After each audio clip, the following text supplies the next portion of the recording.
riding back, coming down to the finish. If a picture is worth 1,000 words, this is one stunning picture. Honorary Lee is full out now, second on the outside. They're coming down the line. 1,000 words has done it. Hello, everybody. Mike Welsch coming to you from a quiet grandstand here at Keeneland, but this place will be rocking in 3 days with the start of this year's Breeders' Cup program. I'm coming to you with the Daily Racing Form Breeders' Cup Workout Report, brought to you by Spendthrift Farm, the home of Authentic, the 2020 Breeders' Cup Classic winner, and whose first foals will sell in November. Who's going to be the 2022 Classic winner? That remains to be seen. We saw a lot of the Classic contenders out on the track this morning, although the highlight today really the first sightings of the European contingent to this year's Breeders' Cup, specifically the large stables of trainers Aidan O'Brien and the Godolphin horses also out. The O'Briens on the dirt, the Godolphin horses going on the turf around 9:30. But we'll start from the start of early this morning, as usual, with Flightline, the hit of the show, right as the track opens almost every morning now, regularly scheduled, right at 6 o'clock.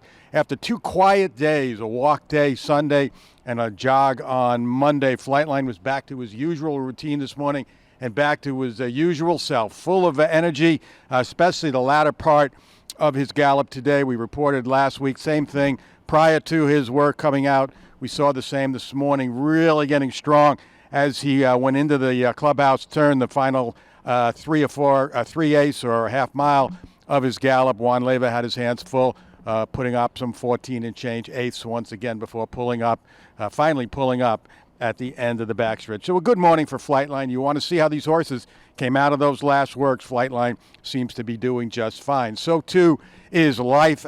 Life is good. Another good morning for him. A restrained morning. You don't see a horse get held quite as hard as Life is Good was today by Amelia Green. She has her hands full with him. She's got draw reins on there. They're doing the best they can to keep him quiet in the mornings, not to do too much, or he'd be in runoff mode, and Amelia did a great job today once again. But Life is Good has made a great appearance coming out of his final work, which also came on Saturday.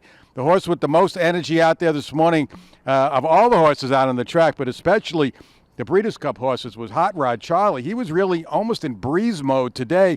I had the final 3/8 of his gallop in 41 seconds, and that was around the clubhouse turn. We saw him do that a couple of days before his big breeze on Saturday.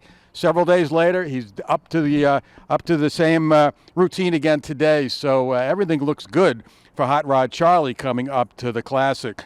Olympiad, one of the several Bill Mott trained horses that came out this morning for routine gallops, and they all look terrific. And it seems like every year when Bill comes to the Breeders' Cup, his horses in the morning look 1,000%. They all look great. Olympiad also got to see Warlike Goddess out there this morning, and Cody's Wish too, and all three just made a great appearance today for Bill Mott. Other horses of note this morning, there were no breezers on either the main track or the turf. I'm just going to run down kind of in chronological order some of the highlights, and there were so many horses out there. I don't get to see them all, especially in the dark. It's hard to even tell who some of them are when they come by the wire, and then go out into the darkness, around the turn and into the backstretch. But some of the ones I saw, Vegas Magic, another Doug O'Neill horse who was also allowed to really step it up this morning. She was really motoring through the wire and into the turn. I like what I saw of Chop Chop today. First good look of Chop Chop. Horse has been training over at Churchill Downs for trainer Brad Cox, but looked great today for the juvenile fillies, as did Wonder Wheel. Again, she was strong yesterday galloping. She was strong again today. She's had a couple of good works here. I expect her to run maybe even better than her last effort in the Alcibiades. If it's good enough to win the juvenile fillies, that remains to be seen. The first Euros out on the track today actually were over on the training track, and that was Platinum Queen and her stablemate Midnight Mile, just for an easy, relaxed gallop along the rail, almost a canter actually. Neither allowed to do too much, but both seem to be behaving well and enjoying the setting. At the same time, Platinum Queen was out on the training track. Dramatized, one of her competitors in a juvenile turf sprint, actually a horse that she's been beaten by earlier this year over in Europe. Dramatizer was out on the main track here, the exact same time for an easy gallop. Others I like today. Society looked very, very good, very strong, kind of in the same mode as Life is Good, wanting to do a lot more. The rider kind of restraining her, and she's part of that amazing distaff field. Malathat, also in the distaff, had her ears up, looking very happy. Another good morning for her coming out of her last work, more of a maintenance work for her last weekend, but a very impressive one at that, along with her stablemate Nest. And then it's about time for Aiden's Army. Aiden O'Brien, it's quite a show. Everybody kind of just stops to watch Team Aiden get out on the track the first time, almost like cavalry-like precision, one behind the other, kind of between a canter and a gallop. I don't know how you would describe it. Did a little more than canter and went around looked like about 7/8 of a mile, one behind the other.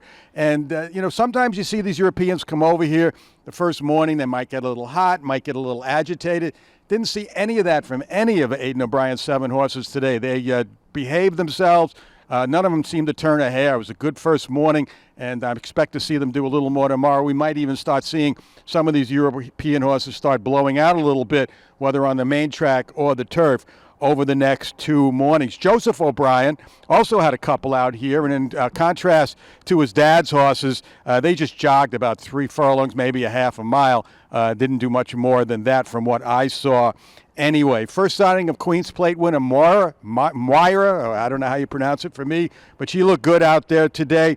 Cece actually had Todd Pletch's exercise rider Amelia Green up for trainer Michael McCarthy, and I thought she made a great appearance. She's going to be one of the choices trying to defend her title in the filly and mare sprint. I thought she looked good on the track this morning. Another horse that caught my eye, Manny Wah, for the sprint for trainer Wayne Catalano. He's very, very high on this horse. I mean, he's got Aloha West in the field, a defending champ, but he seems as confident of Manny Wah running a big race on Saturday as he is Aloha West, and he looked good, as did his stablemate, and the winner is for the juvenile turf. I think I've mentioned him before. Makes a great appearance out there going over the main track in the morning, but he is the epitome from his action of a turf horse, and he will be in the juvenile turf. Got to see Chain of Love. It's the only Japanese horse here at the Breeders' Cup this year. Saw him yesterday, saw him today. Yesterday, he was on the training track first and then came over to the main. He might have done that again today, but I only got to see him on the main, kind of open galloping next to a stable pony stable pony's pretty good, kept up with Chain of Love for about a half a mile at a pretty good clip. So we got to find out who that stable pony is, although I don't think he'll be running here in this year's Breeders' Cup. And then Team Appleby came on the turf. 8 of them, led by Modern Games, who looked just terrific out there today. Again, just kind of cantering around the course. All of them on good behavior, save maybe Rebels Romance. Rebels Romance acted up a little bit, so we'll keep an eye on that over the next couple of days, but probably nothing to worry about there. Team Appleby is loaded for this year's Breeders' Cup. So those are the highlights today. Tomorrow, I'm thinking, like I said, we might see a little more out of the European horses, maybe some breezes, maybe even a couple of the American horses blowing out 3As for their Saturday races. So don't go away. There's still plenty to report on here, plenty to see. Keep it right here. Best coverage of Breeders' Cup 2022, DRF.com.